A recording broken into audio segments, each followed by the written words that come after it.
Je vais commencer par vous raconter pourquoi j'ai choisi le vin de cette dégustation.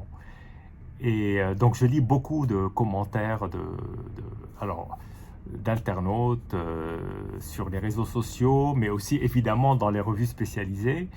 Et dans une des revues françaises spécialisées dans le vin, j'ai lu un commentaire extrêmement intéressant et intrigant sur le vin que je vais déguster avec vous. Et en fait, il était aussi bien noté, donc c'est un côte-rôti, il était aussi bien noté qu'un des plus grands vins de côte-rôti, en tout cas dans le monde, qui était la Mouline de Guigal. Et ça m'a quelque part interpellé sur ce millésime particulier. Et je me suis dit, je vais le goûter, évidemment pas pour essayer de comprendre pourquoi cette si belle note ou cette si belle évaluation, mais surtout pour me faire ma propre opinion, parce que finalement, ce qui compte au bout, c'est mon opinion, s'il me plaît ou s'il ne me plaît pas, et c'est valable pour tout le monde.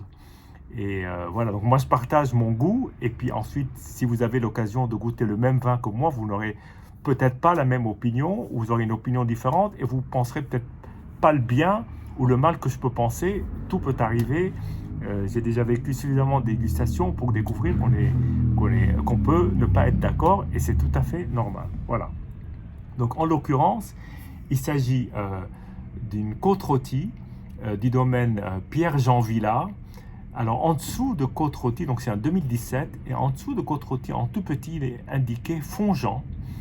Et Fongeant est en fait le climat, donc c'est une parcelle toute particulière, qui est une petite parcelle. D'ailleurs, à ma connaissance, en dehors de Stéphane Augier et Pierre-Jean Villa, je n'ai pas vu de vin qui soit de côte-rôtie qui soit 100% sur cette parcelle-là. Donc là, on est sur une 100% Syrah, sachant qu'en côte-rôtie, les deux cépages autorisés sont la Syrah et le Viognier jusqu'à 20%. Viognier qui est un cépage blanc. Donc c'est une des caractéristiques de la côte-rôtie de pouvoir à la fois mélanger du raisin rouge ou noir et du raisin blanc. Voilà. Donc Fongeant est une parcelle qui est juste au nord d'une parcelle mythique qui s'appelle la Côte Brune. La Côte Brune, alors on va dire peut-être avec Guigal, l'autre grand vigneron, c'est Jean-Paul Jamet. Et chez Jean-Paul Jamet, il y a la Côte Brune. Il a deux cuvées, enfin il a trois cuvées en l'occurrence, mais il a une cuvée qui s'appelle la Côte-rôtie générique, si je puis dire, qui est déjà extrêmement recherchée. Et puis il y a la Côte Brune, qui est une parcelle extrêmement prisée et qu'on retrouve d'ailleurs dans le domaine fabuleux qui s'appelle le domaine Rosta. Mais là, on est juste à côté. Donc, on est vraiment sur un climat, parce que dans côte-rôtie, il arrive aussi d'assembler différentes parcelles, y compris de très grandes parcelles. Mais là, en l'occurrence, on va être juste sur la Fongeant en 2017. Alors le domaine est né en 2008, c'est Pierre-Jean Villa qui a créé son propre domaine. Il possède aujourd'hui 12 hectares. Alors, au départ, Pierre-Jean Villa faisait partie des compères d'un domaine qui s'appelle toujours d'ailleurs les Vins de Vienne, et donc il était directeur commercial. Et Vins de Vienne regroupe plusieurs vignerons, et d'ailleurs leurs vins sont absolument superbes. Ils font toutes les appellations pratiquement du Rhône, à la fois nord et même ils vont un peu dans le sud, mais plutôt dans le nord. Alors que Pierre-Jean Villa, lui, il s'est installé à Chavanay. Chavanay, c'est au sud d'Ampuis, donc on n'est pas très loin du cœur de la côte-rôtie. Mais il a aussi des parcelles en Saint-Joseph et bien évidemment en Condrieu, en côte-rôtie. Son Saint-Joseph d'ailleurs est très, très fameux. Une cuvée qui s'appelle Préface, que je n'ai pas encore eu l'occasion de goûter. D'ailleurs, aujourd'hui, c'est mon premier villa. Voilà. Donc, 12 hectares, une petite production de Fongeant, très petite, voilà. Et donc on va y aller. Alors déjà, au niveau de la couleur, on est sur une couleur tout à fait typique d'une Syrah 100%, une couleur superbe d'ailleurs, encore très très jeune. Euh, voilà, donc une très belle robe. Alors là, on est en plein nez dans la Syrah. Alors, cette bouteille, je l'ai ouverte il y a quelques heures maintenant, 7-8 heures, pour la laisser s'aérer et, et se développer avec le contact avec l'atmosphère.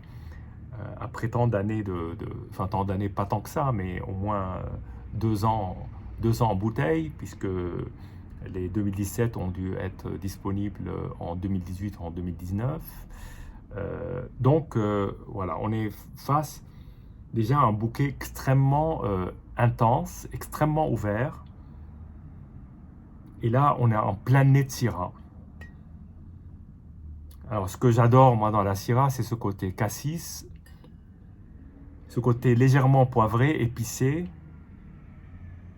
Et là, on est presque plus sur de la marmelade de cassis, pas de la confiture, parce que confiture, c'est plus confit, mais plus marmelade. C'est un très très beau nez. Alors, après agitation, on a encore plus de fruits et, et aussi des fruits rouges écrasés et légèrement compotés. Voilà. On n'est pas sur le confit, on est vraiment plutôt sur la compote. Très très beau nez.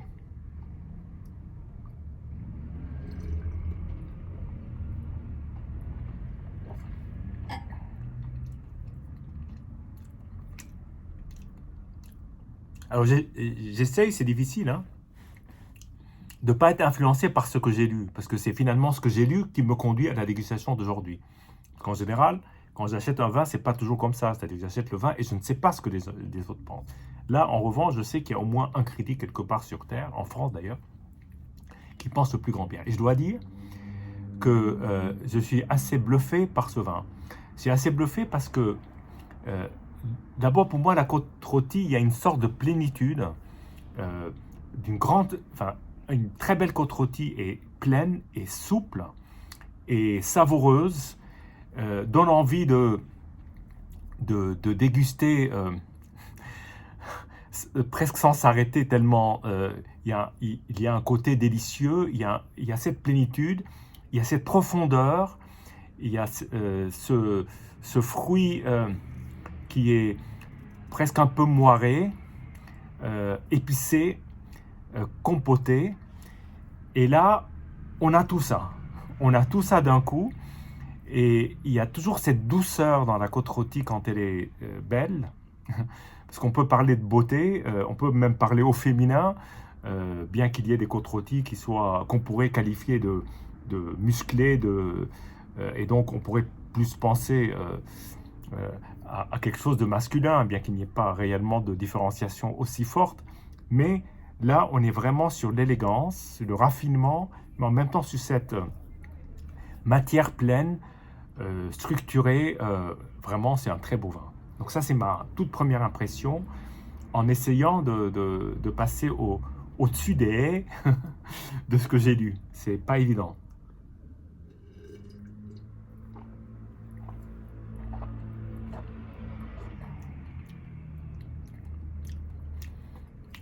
C'est pour moi, voilà, j'ai utilisé ce mot-là, c'est la quintessence de la côte rôtie, telle que j'ai pu la déguster parfois euh, au domaine Rostin, par exemple, parce que c'est un de mes domaines préférés. Il y a un plaisir très intense qui tire d'ailleurs vers le plaisir qu'on peut avoir quand on déguste un bon chocolat. C'est cette expérience gustative qui fait que les papilles sont toutes en éveil et en même temps elles sont bien caressées, euh, je dirais de manière aimable et épicurienne. Voilà. Très très beau vin, à votre santé et puis vive la côte rôtie et à très bientôt.